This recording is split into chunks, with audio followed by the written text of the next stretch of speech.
Hello, it's Edmund M0MNG November Golf here, doing an unscripted video about a special event station that is on the air now, in fact. Golf Bravo 6 Charlie Romeo Alpha. But the reason I'm talking about it is that in the near future it's going to be me operating it from my QTH here on the south coast of England near Littlehampton. I'm a member of WACRL, the World Association of Christian Radio Amateurs and Listeners, and WACRL celebrates its diamond anniversary, its 60 years throughout 2017, and to this end Ofcom have licensed a call sign, Golf Bravo 6 Charlie Romeo Alpha, CRA, Christian Radio Amateurs, and everybody who's a full member of WACRL can apply to operate that call sign from their home station for a period of up to 1 month. Now, I applied and I've been successful. I will be looking after it from Wednesday the 21st, is it? A week this Wednesday anyway. Let's have a quick look at the calendar on the computer. So it's Wednesday the 21st through until a month later, so that takes us up to Thursday the 20th, just there. Other people will be operating the call sign at other times during the year, and indeed on the DX cluster it's been spotted quite a few times, but almost exclusively on 40 metres. So one of the things I would like to do is get the call sign on the air on other bands, and to this end I've been experimenting with antennas. I've got one up there now for 12 metres, and at the moment I'm decoding JT65, which is a mode that I would like to use. So basically the plan of attack is outlined on my qrz.com page. If you go to QRZ and look for Mike 0 Mike November Golf, at the top of my profile there I've written out how I intend to proceed. But basically the three aims are: number one, work as many people as possible; number two, work as many WACRL members as possible; and number three, have at least one QSO on every band that exists, from top band through to 70 SEMS. I have resonant antennas for most of them that I can put up or have got up at the moment, and I want to basically get the call sign on the air as often as possible, and not just on the 40 metre band, although the 40 metre band is the one that I use the most. This is my workhorse here, the 7-year-old Yaesu FT450. That sits mostly on 40 metres through the inverted V antenna in the middle of my garden that I'll show you in a minute. I can make that go on other bands by lengthening it, if I can say it. So I'll also be using that for 60 metres and 80 metres, and possibly even 160 metres once or twice. The 991 next to it I will be using mainly on the upper HF bands, 17, 12, 10 and 6 metres. That's powered incidentally by this power supply here that I was able to pick up at the local club sale for £10. It was sold to me by a guy who I know to be reliable and trustworthy, and the only thing wrong with it is that the plastic is cracked here, that the person selling it sellotaped by putting, or fixed by putting some sellotape over it. Other than that, there is nothing wrong with it at all, and yet in the bidding it sold for only £10. A smaller power supply, a 20 amp power supply, sold for I think about £30, and the only reason this one went so cheap was because people were reluctant to bid on it for no better reason than there's a cosmetic imperfection that doesn't affect whether it works at all. So a little tip there, If you want to save a bit of money and you go to a club, auction or sale, if it's somebody reputable selling something and they tell you that it is only cosmetic damage, then that will put off a lot of people from buying it, and you might get a bargain. Talking about bargains, I'm just going to come over here. This USB power supply came from Poundland. I'm not going to tell you how much it cost for obvious reasons. It contains filtering, as well as a massive separation gap between the high voltage AC side and the DC side. Big Clive reviewed it and took one apart on his YouTube channel, which I recommend most highly. Any video he makes is always worth watching. And he took one of these to pieces, and it's really well made, and will provide 1 amp, and the 120 milliamps the whisper light draws when it's transmitting. It will handle that comfortably. The device there doesn't even get warm, and the supply, the 5 volt via USB supply, is clean. The whisper light has not complained at all, and I will be running that pretty much non-stop during the month, mostly on 20 meters, but maybe on 30 meters as well. Another little bargain here. An atomic clock that a couple of decades back would have set you back tens if not hundreds of pounds. It's very common to see radio control clocks, atomic clocks on sale at car boot sales. I got this for £1, including 3 alkaline batteries that are good until 2023 apparently. So I'll show you the antenna farm. Now, I'm not holding myself up as perfection here, and I'm sure that people who've been doing amateur radio a lot longer than I have could tell me 101 things I'm doing wrong, but just to give you a little view of the antennas, and this is HF up to 6 meters out here. I do have a vertical dipole for 4 meters in the attic and a collinear for 2 and 70, but the VHF station is upstairs, and unfortunately it's very hard to get up on that roof, so they're inside. But I will be QRV all modes on 4 meters, 2 meters and 70 sems, and even on the 4 meter vertical dipole in the attic this weekend just gone, I heard, I think it was 9 Alpha 6 Romeo. Not too strong, but I probably could have worked him if I'd gone back to him. So I'm hoping that it will be possible to get some DX on 4 meters, particularly in the section between 70.150 and 70.180, where German amateurs have a temporary allocation up until the 31st of August 2017, but it's vertical mainly for local contacts. But the sporadic E is out there, as we saw on the 12 meter band just now on JT65. So this is a homebrew fan dipole for 2 bands for 18 megahertz and 24 megahertz, using wire that was bought at a car boot sale for just a couple of pounds. There's an ugly balun up there, the wire coiled up in a circle, and as well as giving a 1-to-1 match on 18 megahertz and 12 megahertz, it will also work okay on 6 meters as a 3.5 wavelengths antenna. It's resonant up about 54 megs, but it will tune, and whilst it's not great as a transmitting and receiving antenna, to give you an idea if 6 meters is open, it's not bad on receive.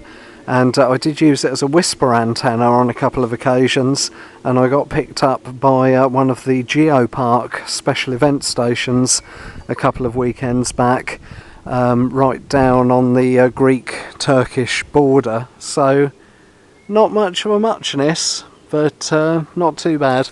And even when I'm transmitting on HF, it doesn't cause or receive QRM from my wireless weather station up there. That transmits on 433 megahertz, and because it's fallen on the floor a couple of times, the poor old anemometer only has one cup on it, so not very accurate for measuring wind speed, but okay for measuring temperature and that kind of thing.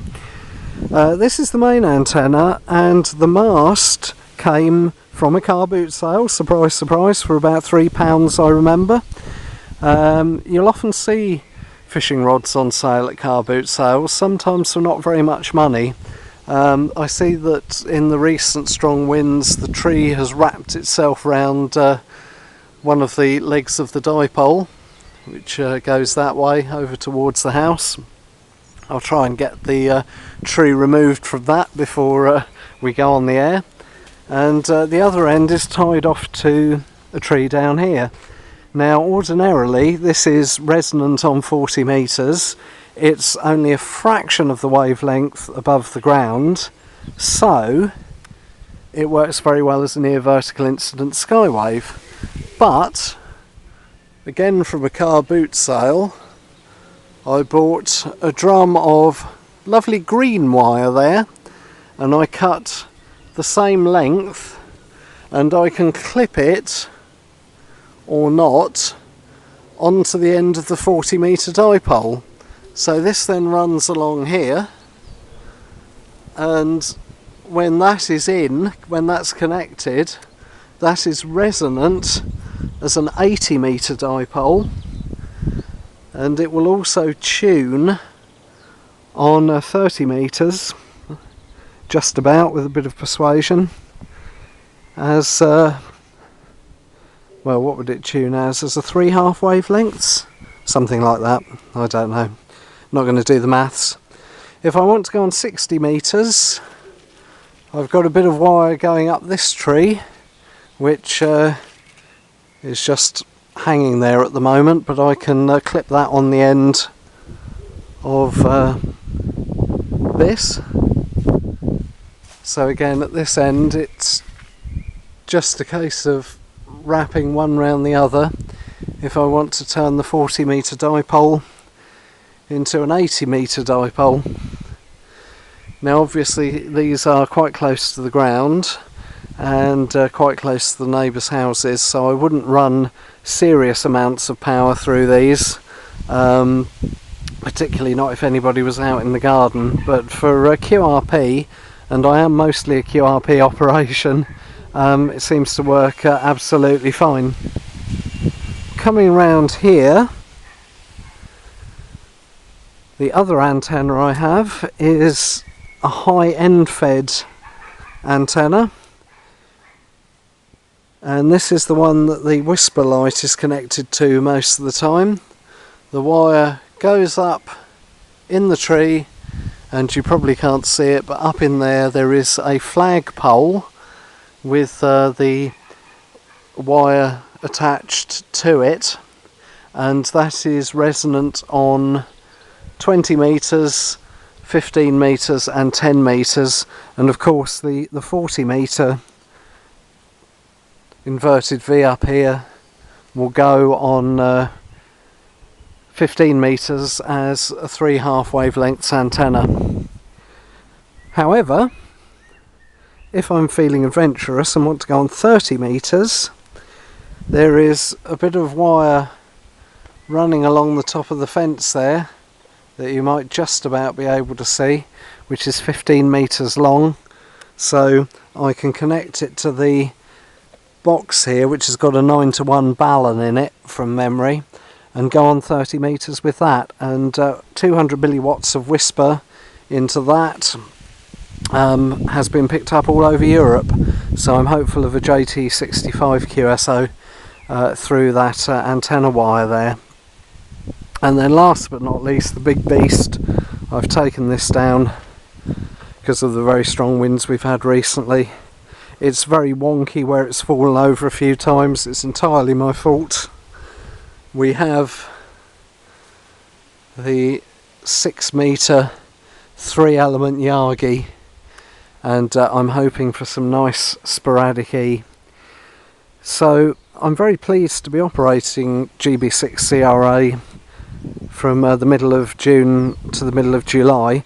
for several reasons. One of them is that at this time of year the days are long enough in the northern hemisphere for me to come home from work and hopefully work some inter-G contacts on the 40 metre band.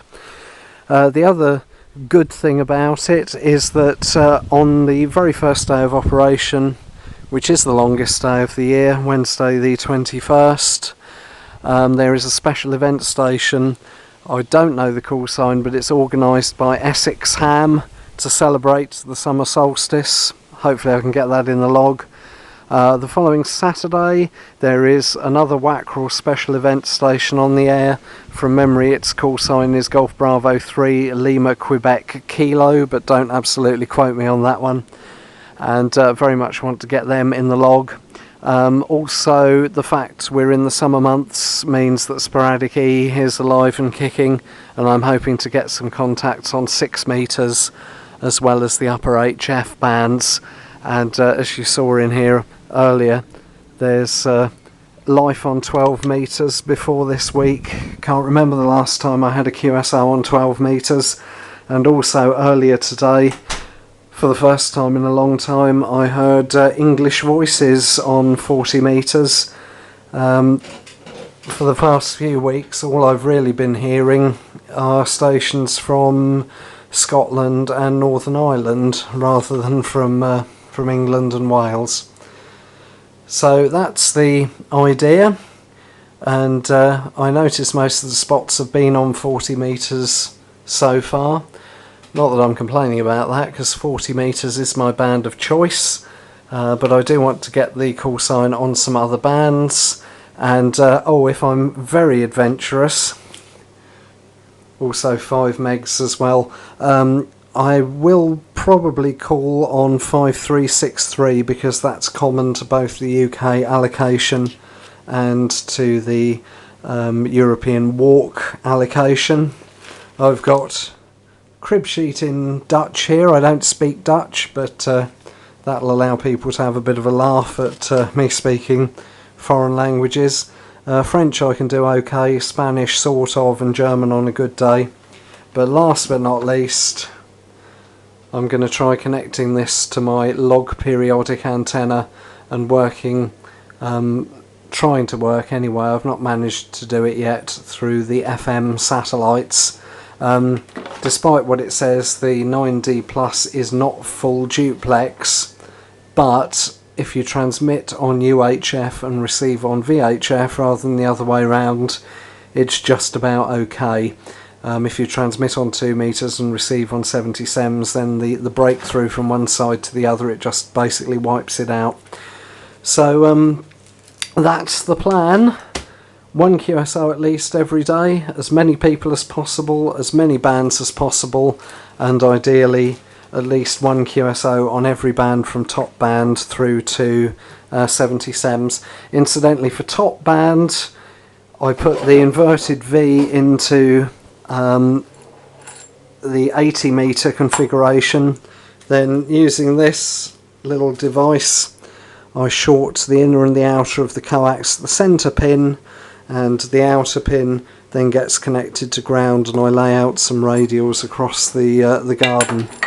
So that is the plan, and if you hold a licence, hope to work you under the call sign Golf Bravo 6 Charlie Romeo Alpha, and if you're watching this after the 20th of July, you still have the rest of 2017 to work the station when it's being operated by somebody other than me.